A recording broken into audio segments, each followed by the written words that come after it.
नमस्कार साथियों, मैं डॉक्टर अमित मेहता आज फिर से एक बार एक नए टॉपिक के साथ आपके सामने उपस्थित हुआ हूँ। कैसे हो आप सब?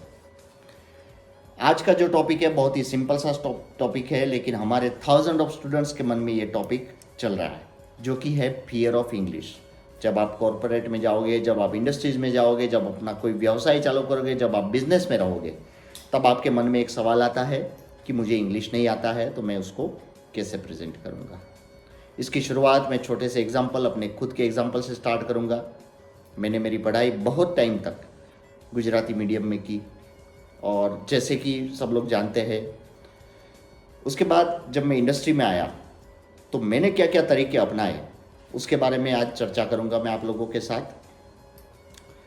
जब मैं इलेक्ट्रिकल इंजीनियर के तौर पे काम करता था, उस टाइम पे उतनी इंग्लिश की ज़रूरत नहीं पड़ती थी। हाँ, लेकिन मेरे डेली के कम्युनिकेशन में, मेरे ईमेल कम्युनिकेशन में मुझे ये सब की ज़रूरत पड़ती थी। तो उस लेवल का इंग्लिश आप जब इंडस्ट्री में आते हैं, धीरे धीरे आगे बढ़ते हैं, तो आप बिल्कुल कर लेते हैं।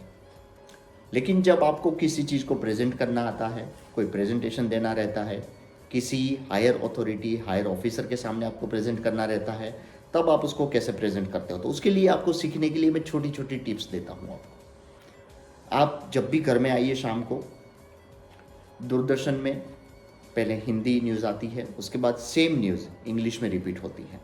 तो ये दोनों न्यूज़ को आप कंपेयर करके आप इंग्लिश को ग्रास्प कर सकते हैं। उसके बाद आप इंग्लिश मूवी विथ सब टाइटल्स देखिए। सब टाइटल में आप देखेंगे कि वो क्या बोल रहे हैं, उसके सामने सब टाइटल में क्या आ रहा है। तो सब टाइटल के हिसाब से आप उसको मैच करते जाइए, और वो क्या एक्टिविटी हो रही है, क्या टेंसेस यूज़ हो रहे हैं, उसके साथ आप उसको मैच कर सकते हैं। आजकल चैट जीपीटी बहुत ही अच्छा माध्यम है। उसमें आप किसी भी चीज़ को प्रेजेंट करना चाहते हैं तो पूरा आपको वो ऐसे के रूप में लिख के दे सकता है, पॉइंट बाय पॉइंट लिख के दे सकता है। लेकिन उसको बिल्कुल आप सपोर्ट के रूप में लीजिए, लेकिन रिप्लेसमेंट के रूप में मत लीजिए। रिप्लेसमेंट आप खुद इसमें अंदर में जा कर के देखिए। और तीसरी टिप जो मेरी है वो है, डेली 5-10 वर्ड्स आप इंग्लिश के डिक्शनरी से उठाइए जो आप नहीं जानते हैं। उस वर्ड्स को आप रिमेंबर करिए, उसका अर्थ है, उसका प्रोनाउंसिएशन है, उसको आप देखिए।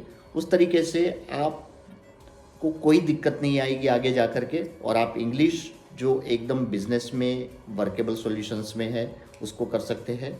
और लास्टली, अगर आपको फील होता है, आपको स्पोकन इंग्लिश की एक शॉर्ट टर्म 3 मंथ 6 मंथ की क्लास ज्वाइन कर सकते हैं, जिसके ज़रिए आप इसको और पॉलिश कर सकते हैं। आई होप कि आपको ये बहुत ही यूज़फुल होने वाला है, क्योंकि मैंने इसी तरीके से अपनी इंग्लिश को इम्प्रूव किया है, और आज मेरा जो वर्केबल सॉल्यूशन है वो मेरे पास अवेलेबल है।